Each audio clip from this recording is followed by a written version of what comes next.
Caroline Noyer, l'Ukraine a mené une vaste attaque contre l'aviation russe, une attaque sans précédent, survenue quelques heures avant de nouvelles négociations à Istanbul. Oui, toile d'araignée, c'est le nom de code de cette opération inédite menée par Kiev, inédite par la portée de ses frappes, notamment. Une base aérienne de Sibérie orientale a été touchée. Elle se situe à plus de 4000 km de la frontière ukrainienne. Une autre base frappée, elle se situe en Arctique russe, dans la région de Mourmansk, près du nord de la Finlande. En tout, donc, 4 aérodromes militaires ont été ciblés.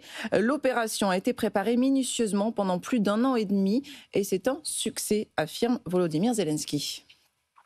Le bureau de notre opération en Russie était situé juste à côté du siège du FSB russe dans l'une de leurs régions. Au total, 117 drones ont été utilisés dans le cadre de cette opération et le nombre correspondant d'opérateurs de drones était à l'œuvre.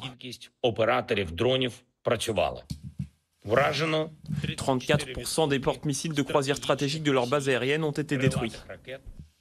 Il parle bien de résultats brillants, Volodymyr Zelensky. Absolument. Il estime les dégâts pour la Russie à 7 milliards de dollars. Alors, difficile de vérifier ces estimations, mais Moscou le confirme. Plusieurs de ces avions militaires ont pris feu. Une quarantaine de bombardiers auraient été endommagés, selon Kiev, des appareils avec lesquels l'armée russe frappe régulièrement l'Ukraine. Vous l'avez entendu, Volodymyr Zelensky qui nargue le Kremlin, puisqu'il dit que le QG de l'opération était situé juste à côté de celui d'un des sièges régionaux du FSB, les services de renseignement russes. De sources sécuritaires ukrainiennes, des drones ont été introduits clandestinement en Russie et cachés dans des structures en bois installées dans des camions avant d'être déployés.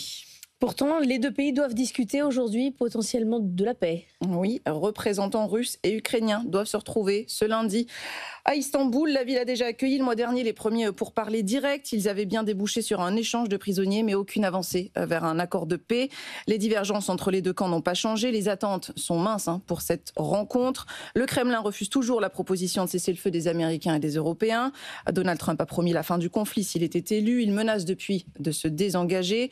Son secrétaire d'État s'est entretenu hier une nouvelle fois avec Sergueï Lavrov, le chef de la diplomatie russe. Ils ont échangé sur les discussions à venir. Marco Rubio a demandé il y a 3 jours à Moscou de négocier de bonne foi avec Kiev sans pour autant obtenir de garanties. Et c'est aujourd'hui, Caroline, que la Russie doit donner ses conditions. Finalement, oui, alors même que l'Ukraine a demandé à plusieurs reprises de recevoir à l'avance le mémorandum de Moscou. Souvenez-vous, ce mémorandum avait été évoqué par Vladimir Poutine juste après sa discussion de 2 heures avec Donald Trump au mois de mai. Depuis, le Kremlin a refusé de communiquer sur le sujet. Les négociateurs ukrainiens présenteront leur proposition de feuille de route également aujourd'hui. Et selon Reuters, qui a pu obtenir une copie du document, la position de Kiev sera ferme, très ferme. L'Ukraine refuse toute restriction de ses capacités militaires, toute reconnaissance internationale de la souveraineté russe sur les territoires saisis.